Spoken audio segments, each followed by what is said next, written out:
Olá, nós estamos de volta com o programa Nossa Escola Dominical. Estamos na lição de número 7, estamos estudando sobre Josué, uma sucessão que deu certo. E eu quero mencionar mais uma característica de Josué que é importante para todos nós. É impossível alguém liderar, alguém servir a Deus sem essa característica. É que Josué aparece como um servo. Primeiro versículo do livro que tem o seu nome, Josué capítulo 1, verso 1, a palavra de Deus já mostra isso. Sucedeu depois da morte de Moisés, servo do Senhor, que o Senhor falou a Josué, servo de Moisés. Olha que lindo isso. Moisés é mostrado como servo do Senhor e Josué como servo de Moisés. Isso já tem uma lição surpreendente. A implicação é lógica e incontestável. É que não há como a gente servir a Deus sem a gente servir os homens.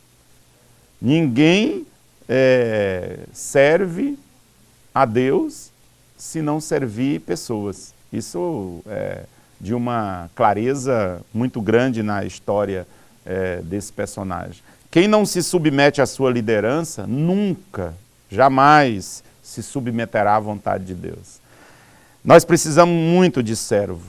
Servos é a maior necessidade que nós temos hoje. Jesus é o nosso exemplo maior. Marcos 10:45 é dito, pois o Filho do Homem não veio para ser servido, mas veio para servir. Com relação a isso, às vezes a gente até tem dificuldades em entender exatamente o que a Bíblia está nos ensinando quando fala sobre ser servo. E eu gosto de uma frase de Wisber, que diz o seguinte: uma das fraquezas da igreja dos últimos dias tem sido a abundância de celebridades e a ausência de servos. Como faltam servos em nosso tempo. Eu quero pedir a permissão para mim ler um pequeno trecho do livro de apoio, que já dissemos está à sua disposição, que fala um pouquinho sobre o servo no contexto bíblico do que realmente significa ser isso. O que é um servo? Nós estamos acostumados com a linguagem de patrão empregado, mas servo é muito mais profundo. Servo é aquele, eu estou lendo na página 107 do livro de apoio, servo é aquele que entende que tem um senhor. Em outras palavras, não é o servo que diz como as coisas devem ser feitas. Quem diz como as coisas têm que ser feitas é o Senhor. O servo não possui direitos. O servo não tem livre autonomia sobre si mesmo. Quem tem é o Senhor dele. O servo não escolhe serviço, ele não foge. Hoje temos muita gente sem tempo e sem disponibilidade, então não serve para servir. E como já foi dito, quem não serve para servir, não serve para nada. No reino de Deus nós somos chamados para ser servo. Todo servo é humilde. Existe uma coisa mais absurda do que um servo arrogante? Humildade está relacionada com servidão. E Josué é esse personagem que nos ensina quão importante é a gente ser servo. Ele foi um homem que serviu. Os desafios que ele recebeu foram gigantescos. E eu coloco como sendo, talvez, o maior deles, suceder Moisés. Imagina,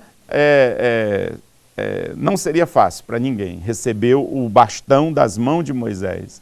Moisés foi uma figura no meio do povo de Israel quase mítica. E substituir, tanto que Deus faz questão de dizer isso para Josué.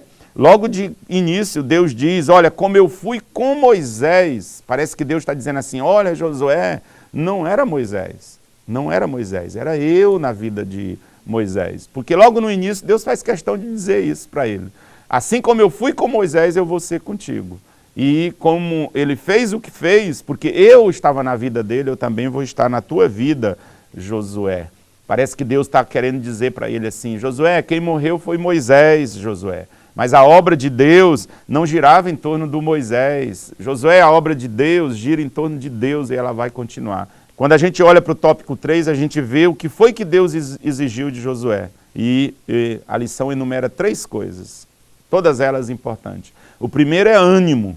Deus diz para Josué, Josué, ânimo, Josué, ânimo. A obra que eu tenho colocado nas tuas mãos é uma obra que você precisará de muito ânimo. A história de Josué é uma história de ânimo, de otimismo, uma história de uma pessoa cheia de entusiasmo. Eu não sei se você sabe, mas a palavra entusiasmo em grego é in mais theos.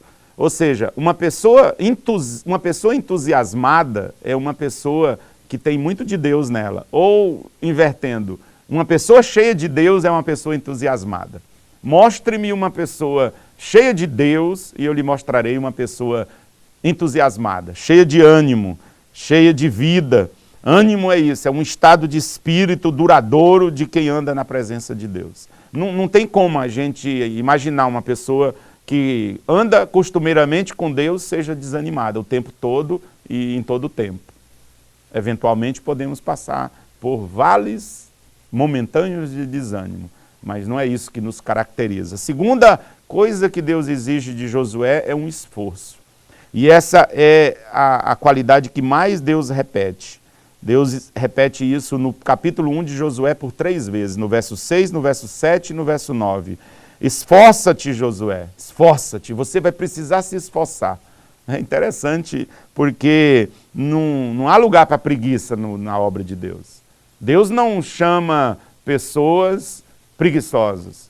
Deus está atrás de parceiros, de gente que acredita e crê que juntos a obra pode ser feita. A 4 mãos, que lindo isso. A obra de Deus é feita a 4 mãos. As 2 mãos de Deus e as 2 mãos daqueles que ele está usando. O sucesso é isso, gente. Sucesso é a somatória de pequenos esforços, repetido dia sim e no outro dia de novo, e de novo, e de novo. A grande motivação para Josué se esforçar é que Deus estava com ele. E em último lugar, Deus pede algo para ele e continua pedindo hoje para todos nós. Aliás, todas essas coisas, ânimo, esforço e essa terceira, fidelidade às Escrituras. Deus diz para ele, nunca se aparte da tua boca, Josué, o livro dessa lei. Medita nela de dia e de noite, porque eu sou o Deus da palavra. E aonde a palavra de Deus não tiver lugar, o Deus da palavra não estará presente. E nós não teremos êxito sem a palavra de Deus. A maior virtude de um filho de Deus é a obediência a Deus e a sua palavra. Sem isso, nossa vida não romperá nunca. Eu convido você a trazer essas mesmas exigências de Deus para a tua vida hoje. Josué teve uma vida abençoada, 110 anos, a Bíblia diz que ele vive uma vida farta, uma vida longa, usada nas mãos de Deus, porque ele aceitou os desafios de Deus. Você aceita? Você está disposto a fazer a obra de Deus? Deus quer usar a tua vida também. Deus te abençoe. Até a próxima lição do nosso tema, os personagens do Antigo Testamento.